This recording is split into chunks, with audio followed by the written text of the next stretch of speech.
Good morning, good afternoon, good evening, everyone. Thank you for joining our Stantec Water webinar series today. We're going to talk about the state of art when it comes to selenium management and regulation. A little bit of housekeeping before we get started. First, you're going to be muted during the presentation, but you can ask questions at any time using the GoToWebinar questions option. We will get to those with roughly 15 minutes left in the presentation. And we'll try to get to as many of your questions as we can.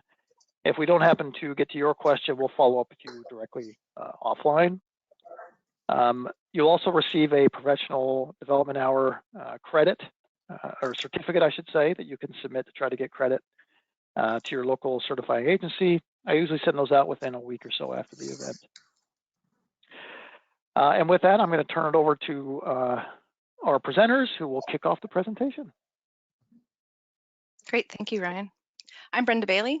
I've been working in geoscience for over 15 years. I've been involved in the technical assessment and evaluation of selenium-related projects as both a regulator in British Columbia and a consultant in the mining and power sectors.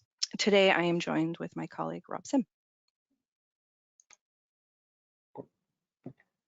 Hi, my name is Rob Simm, and I've been involved in industrial water and wastewater treatment now for over 30 years. And I've been involved in over 10 selenium treatment projects and counting. And I have a number of publications on selenium that we've drawn a lot of our information from for this presentation. So today, Brenda and I are going to talk about why selenium is an issue, the basis of the current regulations, state-of-the-art selenium management, and then we're going to talk about the selenium treatment methods, whether they be physical, biological, hybrid, and then some of the issues in the current technologies. We're going to talk about recent developments in selenium management and treatment, and then we're going to wrap it up with what is the best management approach for your site, and then open it up for questions. So why is selenium important? Selenium is a naturally occurring constituent in the environment, and it varies in concentration across geographic region. It is a unique element in that it exists in many stable isotopes and in different oxidation states. It is a non-metal on the periodic table, but it acts like a metal, even replacing sulfur in some amino acids. Selenium is an essential trace element needed for maintaining proper health of humans, animals, plants, and microorganisms. It's found in general supplements and multivitamins that we take every day to help with our metabolism and thyroid. However, at too low or too high of concentrations, selenium can have detrimental effects. Brenda, I'm going to jump in here. Your slide's cutting off. Do you mind maybe taking it out of full screen and then resharing again? Let's see if we can fix that. Sure. Not sure what's going on.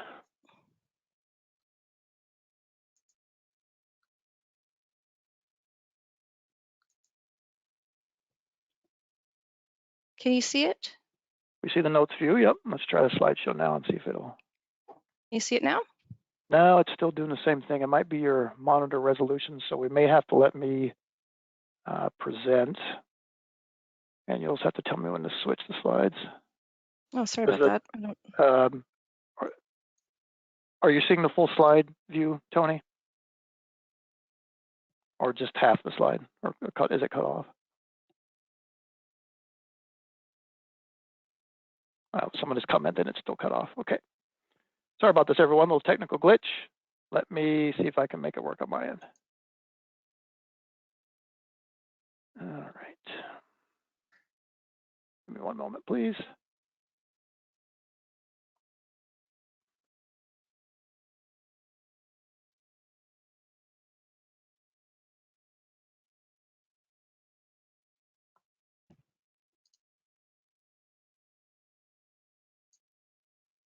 All right, how are we looking now? Looks good to me. Better, okay. Let's get back to your slide. All right, go ahead and just say next, Okay. Brenda, and I'll advance from Sure. there. All Sounds right, good. Thank you. back to it.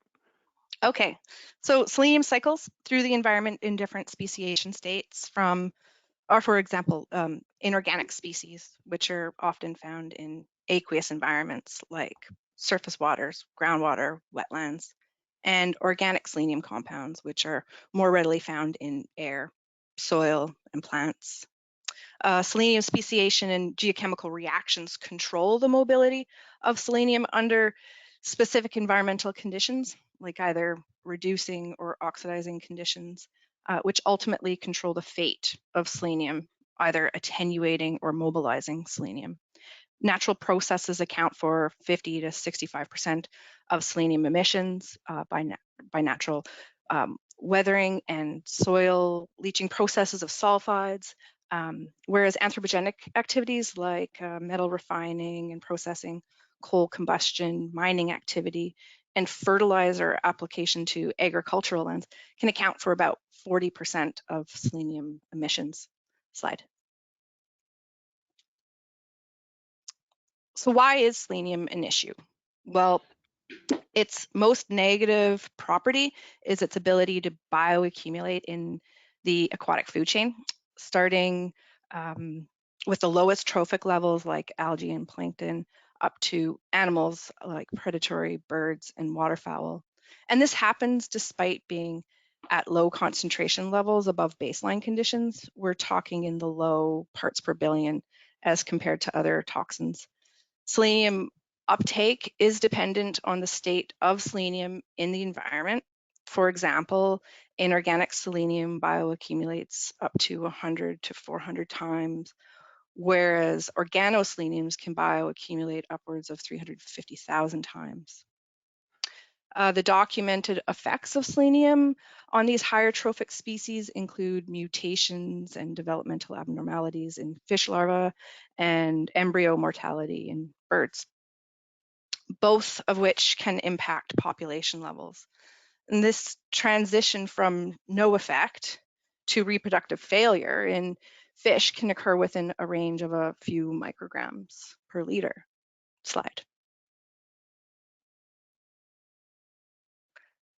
So the basis of the current water quality regulations is complicated by all the factors that I just described. Next slide.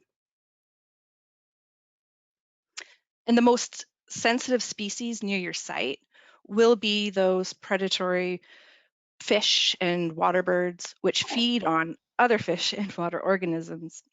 A number of studies have been done on the tissue of the most sensitive receptors, and the information has then been used to develop food web models, starting with the higher order consumers and back calculating down the food web to estimate water column concentrations with little consideration of the environment in which the species lived. Yet the relationship between water and other compartments within the environment, like sediment and algae, are site-specific and complex. So these back-calculated water column concentrations from these food webs models are being used as guidelines. And this is a simplification of a complex problem, and it leaves one to wonder, are the guidelines too restrictive, and what does it mean for your site? Next slide. On a global scale, most guidelines are based on human consumption, whereas in Canada and the US, they generally consider the health of the aquatic environment with progressively more stringent guidelines over time, and this has resulted in an increase in public awareness and a need for selenium management and treatment. Because bioaccumulation and toxicity of selenium to organisms, it cannot always be predicted consistently from concentrations of selenium in water. Some scientists have advised against the use of a water column guideline at all. And this is still up for debate, but water is the more easily measured media and does not require sacrificial sampling of rare or endangered organisms. So the guidelines are based on the most easily measured metric, but the natural system is likely site-specific and species-specific. So the bioaccumulation models used to develop the guidelines doesn't really account for this, with the exception of a consideration for the propensity of selenium to accumulate in lentic and lotic environments, or more commonly understood as slow-moving water versus fast-moving water. But it's not just because of the speed of the water, it's more about the natural environment created by the differing conditions. And because of the complexity surrounding selenium uptake and the current state of science, it's unclear if the guidelines are too conservative or overly restrictive. The range of selenium guidelines in the aquatic environment tends to be 10 times lower than that in drinking water. So that's 1 to 5 microgram per liter in aquatic environments and 10 to 50 microgram per liter for drinking water. Slide. So in BC, guidelines for selenium in the environment are set by federal and provincial governments, but discharge criteria are currently set in permit authorizations at that provincial level, with federal regulations pending. Permits set the site-specific discharge criteria and compliant monitoring location limits. And these criteria, again, depend on those most sensitive receptors and have ranged from 5 ppb up to upwards of 20 ppb. So water treatment requirements to meet these low concentrations in the receiving environment are becoming more onerous, and in some cases are ahead of the science, in that water treatment to meet these low guidelines is very hard to do. And this leaves us in a state where the permitted operational requirements are very difficult to achieve. Slide.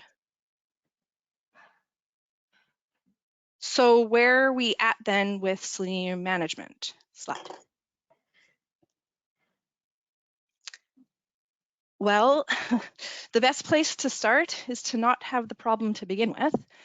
Selenium management methods include the same ones considered in the MLARD policy in British Columbia, that being avoidance of reactive materials is the #1 mitigation measure. But when that can't be achieved for, say, neutral leaching constituents like selenium, other tools should be deployed, and that's things like subaqueous disposal in backfill pits, in underground workings, or in artificial impoundments to limit the availability of oxygen, thereby preventing or limiting the mobilization of selenium from sulfide minerals from the beginning. Cover systems or water diversions can also be used to limit water and oxygen content. And in British Columbia, water treatment is to be considered the mitigation of last resort, but ultimately, when waste management measures aren't employed or aren't sufficient to meet the requirements, treatment may be required. Passive and semi-passive treatment systems are proposed in some jurisdictions to be used as a mitigation for selenium, including suboxic saturated zones in backfilled pits and wetlands or constructed systems. And these might be good options where selenium issues already exist, but face tough regulatory scrutiny to get buy-in for new projects. And then when all else fails, active water treatment might be the only available option. Next slide. So improved waste management practices still require research. Many conceptual plans have been discussed over the years, but few have been deployed at a large scale. And operator control and site constructability in real time may prove challenging. Add the complexities of long-term physical and chemical stability of structures in light of things like the global tailing standards, and we have a lot of research and field trials still to do. It makes it challenging for decision makers to rely on conceptual plans that still require demonstration, and operations should have well-established contingency plans when posing a novel approach to waste management or water treatment. you need to bring the regulator along for the ride in order to get buy-in before they are faced with impractical decisions. Next slide.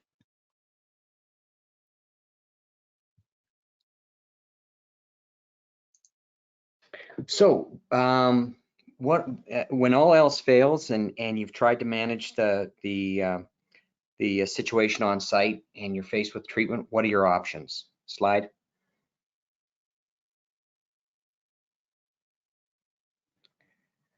So you know, when you look at where we're at with selenium treatment right now, it's been practiced in the mining, power, oil and gas, and ag drainage sectors for a number of years.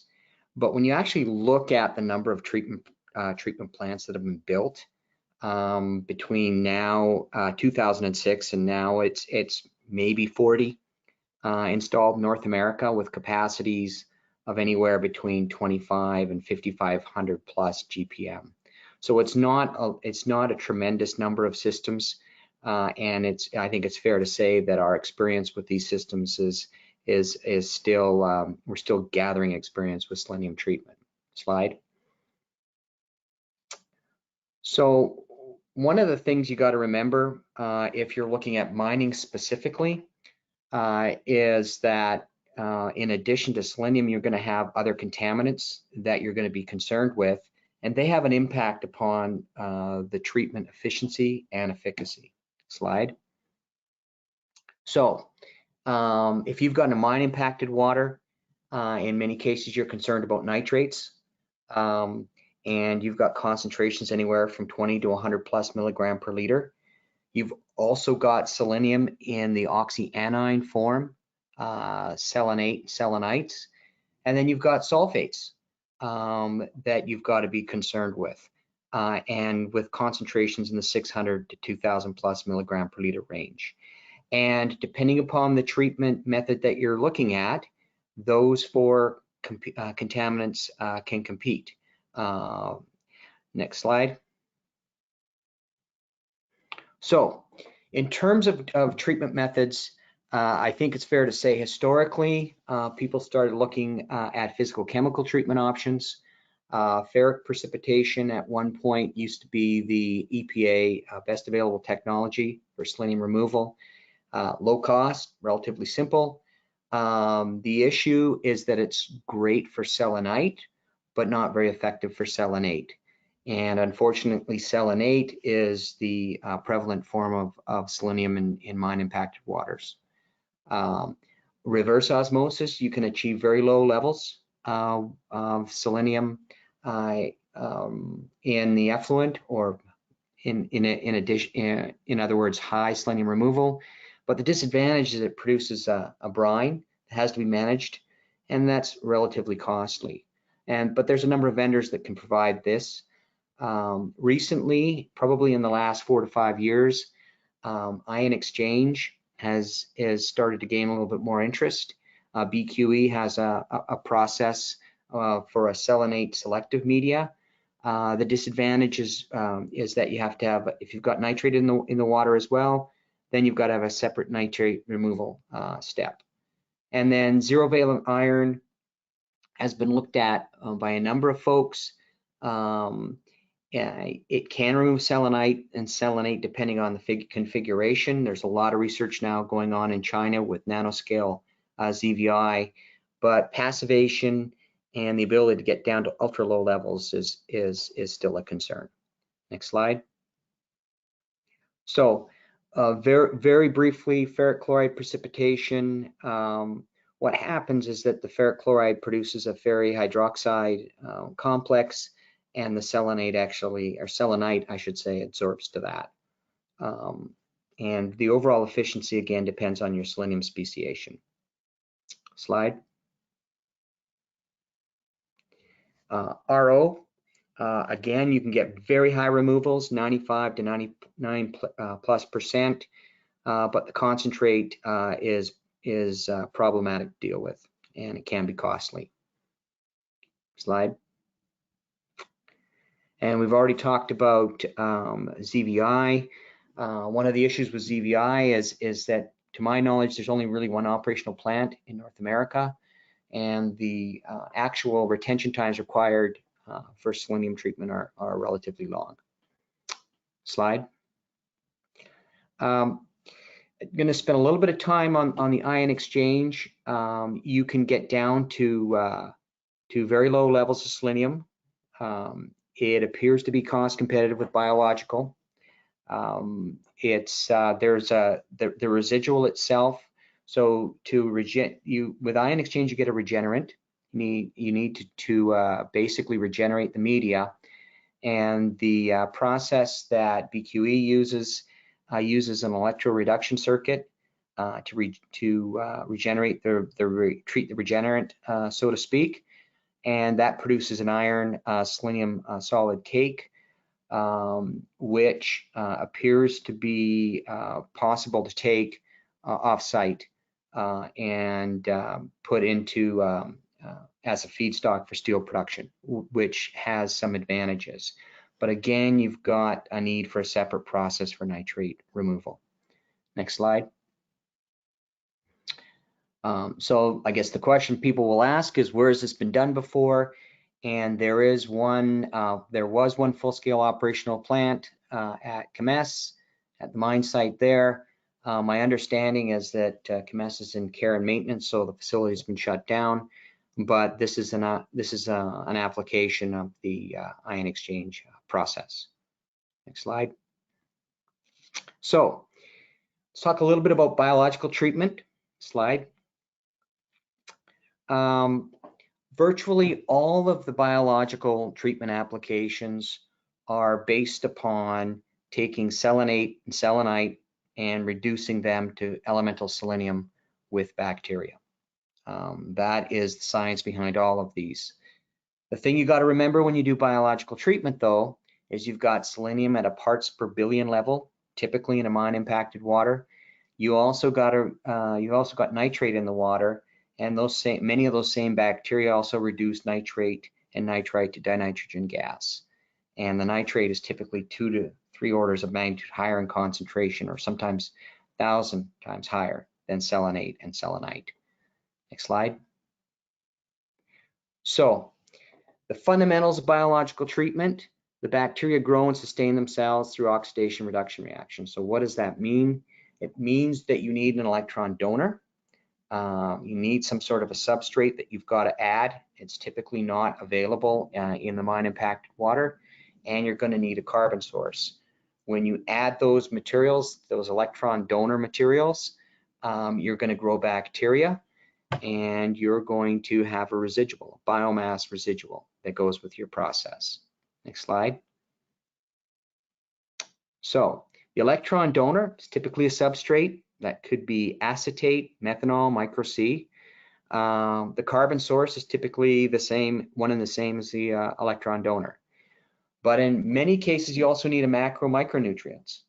And phosphorus is typically added in these processes to basically get to sustain the biological treatment because it's not available in high enough concentrations in the mine impacted water. So these kinds of things are important because they have an impact on the efficiency of the process, the amount of equipment you need, and the cost, both capital and operating and maintenance costs. Slide. So in terms of biological, what are your options? There's a whole host of active biological treatment options. They include everything from upflow anaerobic sludge blanket reactors to some of the attached biofilm reactors like packed beds, fluidized bed reactors, moving bed biofilm reactors. There's SemiPassive, which there's a lot of interest in now. They include saturated rock fill and gravel bed reactor. Slide. And there is still a significant interest in passive systems. And the rationale for that is the lower capital and operating costs. However, our experience has been that because of the low levels of selenium that you typically need to meet the regulations post-treatment, that the passive systems don't provide as reliable performance. and it comes down to what drives those reactions. The biological reactions are driven by the addition of the electron donor, and to get down to low levels, you need to have control of that electron donor and the macronutrient control, macronutrient addition. Next slide. So, like I said, let's look at some of your options here. Passive wetlands biochemical reactors, people have tried these. I'm going to just very quickly go through some of the details on some of the more on the biological treatment options. If you want more information on those, IWA just is going to be publishing a book on environmental technologies to treat selenium pollution. It comes out in August, and chapter 6 of that book is all about biological treatment and has more detail than what's going to be presented in the webinar. Next slide. So, biological treatment, 3 main vendors in North America. One of the first questions people ask is, well, who shall I call if I want a system? Suez, which is now soon to be Veolia, Frontier, which is owned by Evoqua, and Envirogen are the 3 main vendors. Veolia has an MBBR reactor that they use, and they had 3 sites previously. All of these vendors use fixed film processes. Suez is the downflow packed bed reactor, or the ABMET process is what you might know it by. Envirogen uses a fluidized bed reactor, and Evoqua or Frontier, 2-stage process that is basically a combination of an FBR without recycle and the downflow reactor, packed bed, and it comes under the trade name Seahawk. Next slide.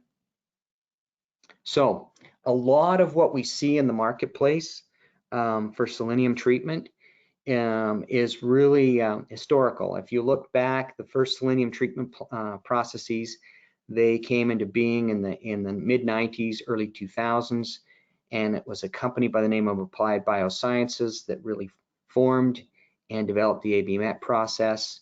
They did a number of mining projects. They were purchased by GE and became part of GE Water. Then they were, GE Water did a number of selenium treatment plants for Duke and in the power industry. I think the next watershed moment was really in 2012 when Frontier launched, and they developed the Seahawk process, and their first, I think their most important project at that point came in 2015 for the J.R. Simplot company at the Smoky Canyon mine. And then about 2013, Envirogen did the work with the fluidized bed reactor at Patriot Coal, and then the West Line Creek plant in 2014 for Teck in British Columbia got underway. About that same time, there were 3 mine sites in West Virginia that went to moving bed biofilm reactor, which was the Veolia process.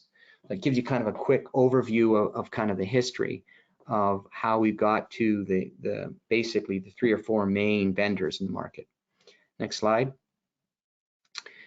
So in the lab, there's been a lot of activity though in the last 3 years. And as Brenda alluded to, you know, there's a lot going on in selenium. There's a lot of the science is still evolving.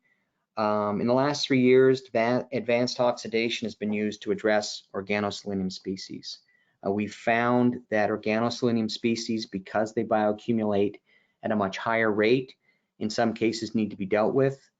BQE's SelenX process applied at full scale at CAMES, I think is a big step in the last 3 years because that's a non-biological process. Teck has completed demonstration trials of saturated rock fill at scale, which is SemiPassive biological treatment, which is a really big step in the evolution of selenium treatment. And then ASU has published the CSANS process model for biological system optimization. And the reason that this is important is a lot of these systems were originally designed empirically And now we've got a fundamentals-based model that will allow us to optimize these systems, the sizing and the operation. And then finally in 2018, EPRI brought a number of people together at a global summit, and people with all having issues with selenium, and brought these people together to talk about how we could form a Selenium Center of Excellence to really share information and experiences and identify research needs in the selenium area. Next. Okay, so for the semi-passive system example, we have a saturated rock fill. So the concept of an SRF is to create an anoxic condition in the fill material to promote the reduction of selenate and selenite to elemental selenium, and thereby attenuating selenium. So for coal mines, waste rock seepage tends to have some dissolved organic carbon, but when there isn't a suitable carbon source or adequate amount, supplemental carbon is needed to attenuate the selenium and nitrate. And similar to active water treatment systems, a managed SRF requires this addition of a carbon source and nutrients to facilitate that attenuation. Slide. So this is a diagram of a conceptual SRF. Here in the center, you have the SRF, and you can see on the far left-hand side, you start with your influent in a breaker tank, which feeds water into the SRF through injection wells, which are also loaded with your tracers or reagents for the process. You also have monitoring wells within the system. And on the far right side, you have your extraction wells for water withdrawal and buffer ponds to store treated effluent prior to discharge. This appears to be simple, but also consists of many tanks, pipes, pumps, etc., similar to what you'd see for an active water treatment plant. But the advantage of the SRF system is that it's projected to be about half the cost of a system that is similarly sized active water treatment system. Slide.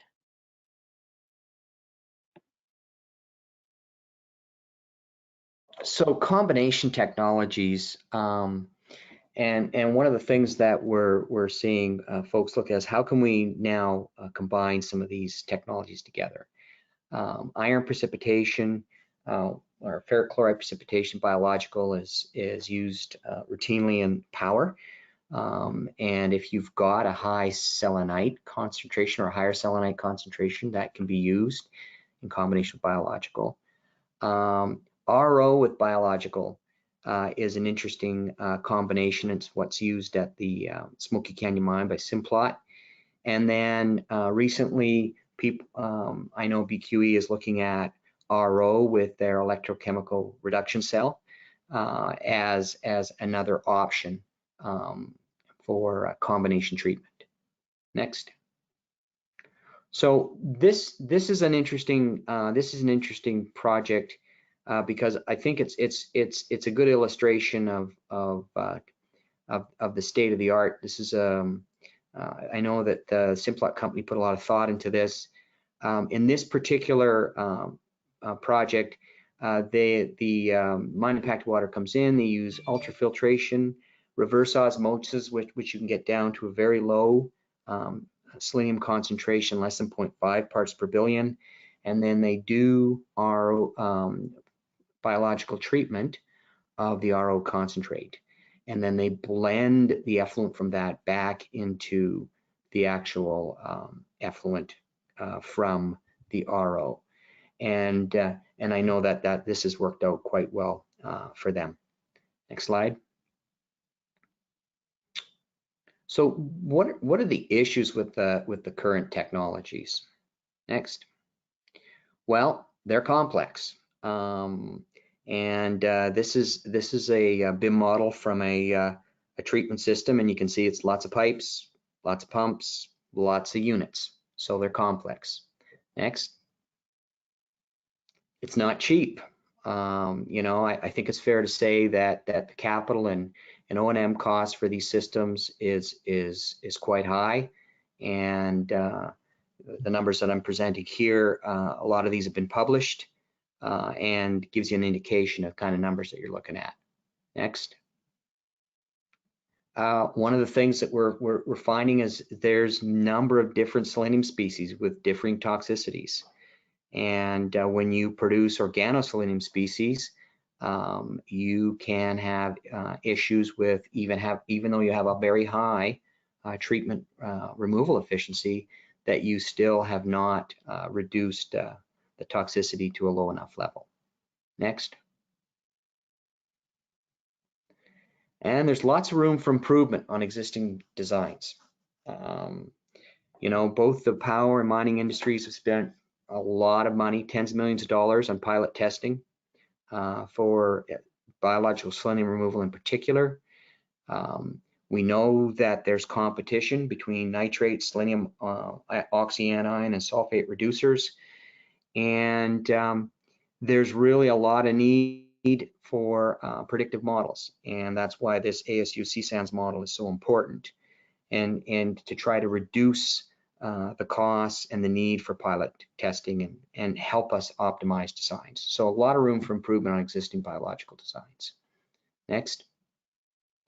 And one of the things that is still an issue for the industry is, what's the long-term fate of sequestered selenium? So if you've got an active treatment system, you're going to have a residual.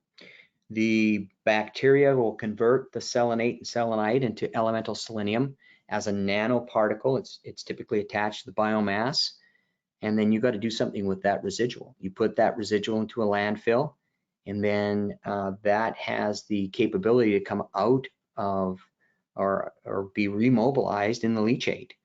So, you know, trying to find methods to basically sequester the selenium long-term are important.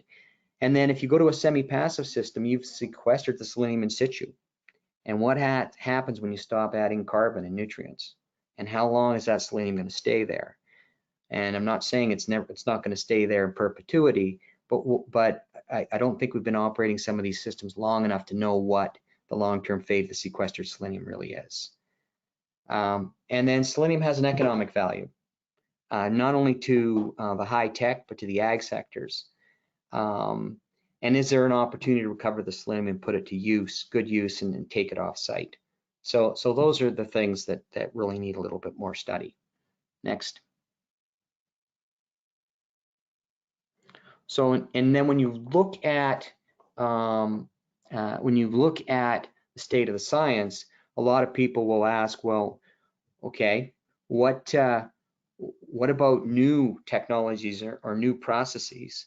Well, they take time and money to get regulatory approval, and they take time to get on track and to basically be implemented. And it can take years and sometimes decades before you get a new treatment process at the operational stage. Next. So, recent advances. Next. Probably some of the most important we've already talked about, but the CSANS model is really an important development. The development began in July 2018. It was a partnership with EPRI, ASU, and Stantec, and it's really a mechanistic model that is allowing us to actually look at a lot of these biological treatment processes and optimize them, optimize the sizing, and optimize the operation, and therefore help us optimize the cost. And that's one of the more important, I think, developments in the last 4 to 5 years in the treatment side of things. Next. And this is basically just a screenshot.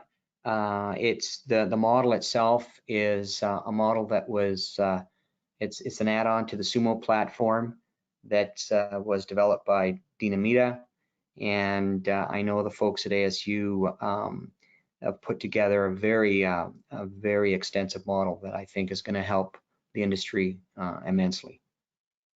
Next slide.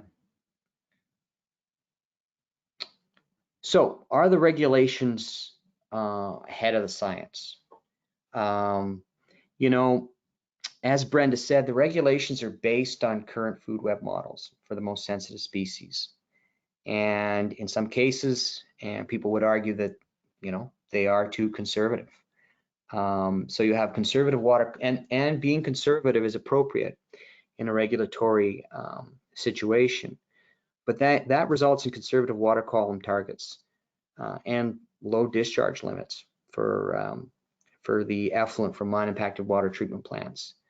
And meeting those ultra low limits costs a lot of money. And then you've got treatment designs that were initially empirical, and there's a lot of room for optimization. And when something's not optimized, it tends to cost more. Next slide. So passive doesn't appear feasible in many cases because of the low limits and the need to meet the regulatory requirements on a regular basis. Semi-passive appears more cost-effective than active treatment, and in some cases, when you look at the economics, semi-passive can be roughly half the cost of active treatment, but the risk associated with the long-term fate of selenium is still a question. So, you know, when you look at what needs to happen here, more emphasis needs to be placed on waste material management to avoid selenium mobilization in the first place. And then there needs to be a lot more work on selenium speciation, and the conditions under which organoselenium species are produced needs further study. Next slide. So to close, we'll leave you with some food for thought. Like Rob just said, the best option for selenium management is to minimize waste drop contact with oxygen and water by managing your wastes. Reuse your mine impacted water as much as possible and divert clean water away from your waste materials. And no treatment option appears to be perfect. The situation is fluid and uncertain, and you need to stay flexible with layers of contingency plans. So thank you, and we'll take questions. Great, Brenda, Rob, thank you very much. We have lots and lots of questions. So thank you to everybody that's submitted those. And Brenda, I'll go ahead and let you lead the Q&A here. So if you want to just go through and Great. grab the ones and go from there. Okay.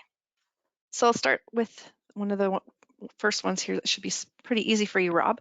Do you expect pH to drop during the biological treatment?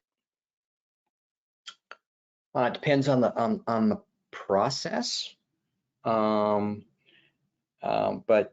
not extensively, no. Okay, just going up to another one here. 1 second. So you mentioned there's a secondary market for selenium. Can you describe a bit more about how that would work? So the selenium, there's a lot of research that's being done on selenium recovery, most of it out of Europe. You know, selenium doesn't have a really high economic value at the current time. It's about $20 per pound. However, when you look at the source of selenium, the source of selenium is typically slimes from copper processing, and the amount of selenium associated, the actual amount of selenium that you can get from copper processing, that the actual reserves are estimated to be less than 50 years. At the same time that selenium is, the number of uses for selenium is expanding as a feed additive for animals, farm animals, as a additive for solar cells, and it is also used in the medical field for a number of pharmaceuticals, anti-cancer drugs, anti-diabetic drugs, all sorts of things. And so I, for one, and I think I'm not alone in this, think that there's going to be an increase in the actual market for selenium, and with any luck that the actual market for the actual marketability of the selenium that you're removing the actual science will catch up with the market, if that makes any sense. Yeah, I think so. So we'll move on to another question. This one's about the CMS plant. Is the CMS plant treating mine impacted runoff water or treating process water treatment plant effluent? So it's a bit mixed because I think they made a typo here. So I'll just read it verbatim and then we'll fix it. Is the CMS plant treating mine impacted runoff water? If it is in care and maintenance and treating runoff, then maybe the plant is still operating. Do you know if it's been mothballed or is it actually running site water through the system? Yeah, when I talked to the folks at BQE, my understanding is the plant has been shut down. It's not currently operating, and I don't know why, but that's what I've been told. It operated for approximately 1 year with good results. Okay. People are adding questions and it moves my screen, so just bear with me a second.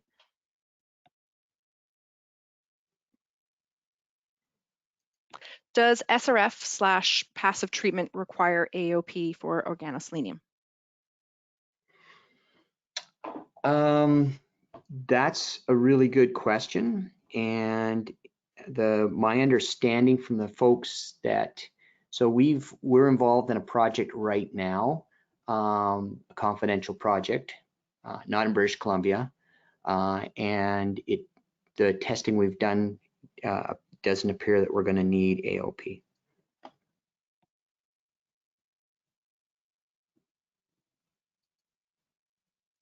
Okay. Does water with high TSS need pre-treatment for all biological treatment options? So the short answer is yes. Well, let me back up. The short answer is maybe, I guess is probably a better way to put it. And to be more specific, if you look at something like a packed bed, the AB Met process, packed bed will typically, require pre-treatment when the total suspended solids is north of 50 milligram per liter. And if you look at a fluidized bed reactor like the EnviroGen process, it has a much higher capability to take TSS than a packed bed. And you would start looking at pre-treatment when the TSS gets close or over 100 milligram per liter.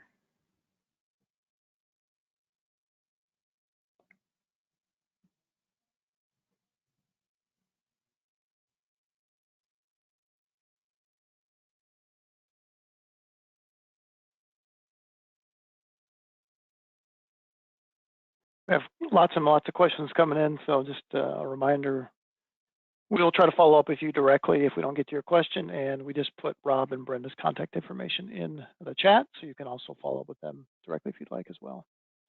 So hopefully that answered the question, Brenda.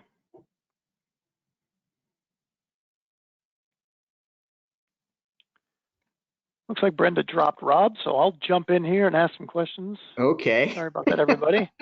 The joys of working from home and technology. All right, let me see if I can find you a tough one here, huh? All right.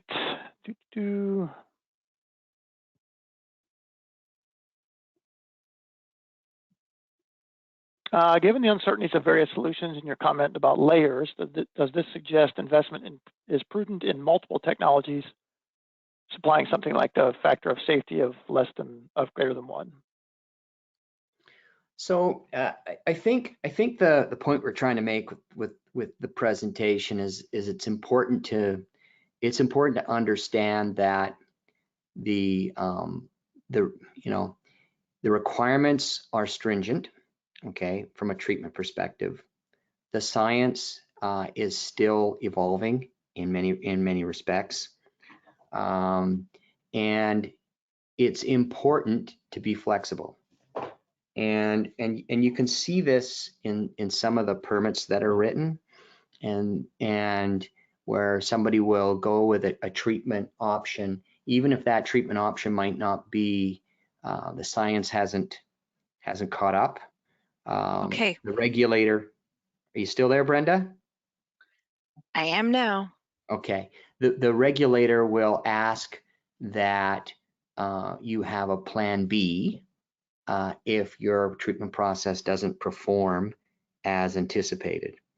And so I think it's important to when you design your treatment process or whatever your management method is, design it in such a way that if you had to add an additional treatment process or you had to bring in a temporary treatment for some reason, that you could do that. That's really the message that we're trying to give.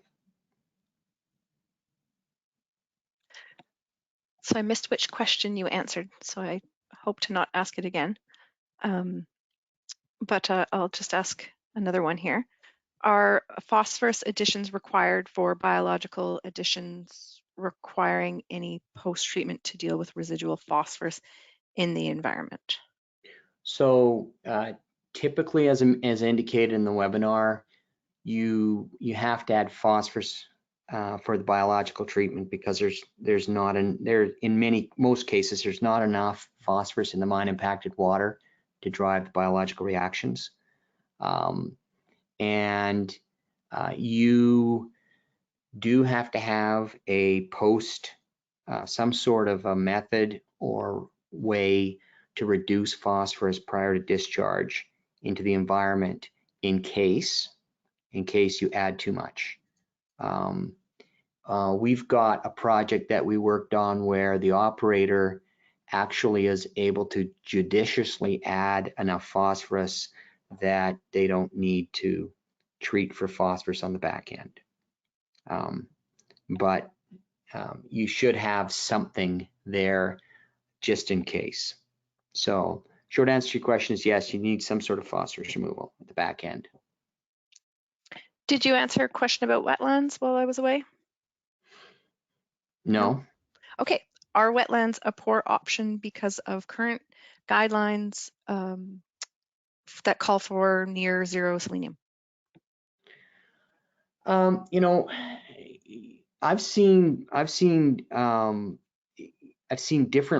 different reports on wetlands. Some wetlands meet very low limits of selenium, and others do not. And the point that we've tried to make is that when you've got to reach an ultra low selenium limit of say 10 parts per billion, 15 parts per billion on a consistent basis, because you don't have really good control in a wetland, that's really difficult to do. And it's not that we don't like wetlands, it's just that they don't have the same level of control as an active treatment or a semi-passive. As mentioned, there are organoselenium species which are more bioaccumulative and toxic.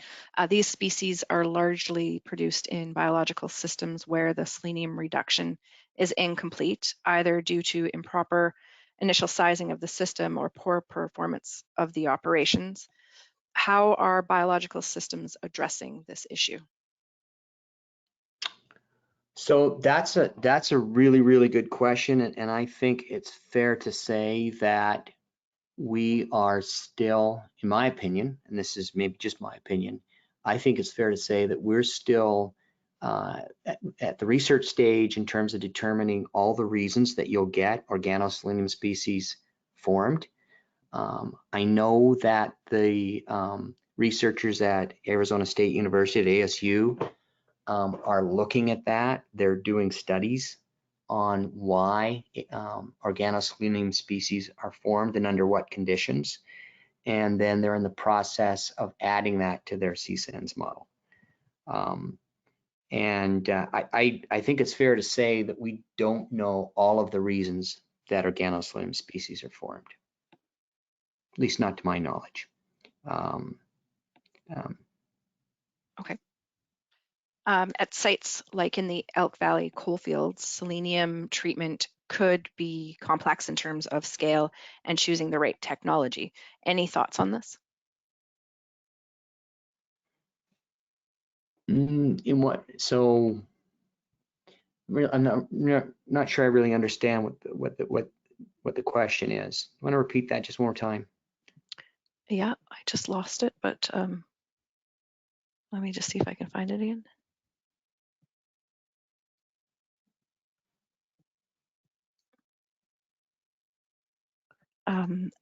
At sites like the Elk Valley coalfields, selenium treatment can be complex in terms of scale and choosing the right technology.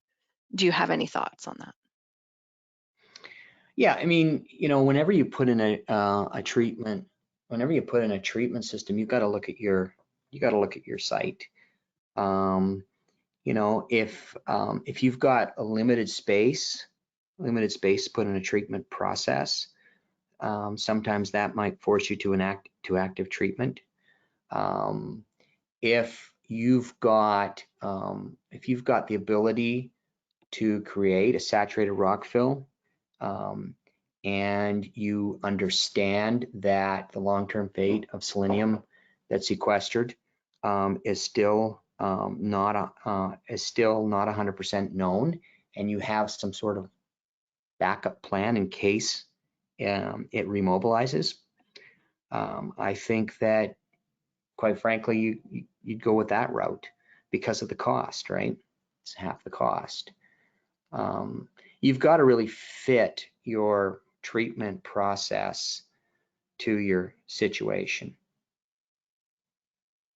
And every site is different. Right. And every mine impacted water is different, right? Matrix different.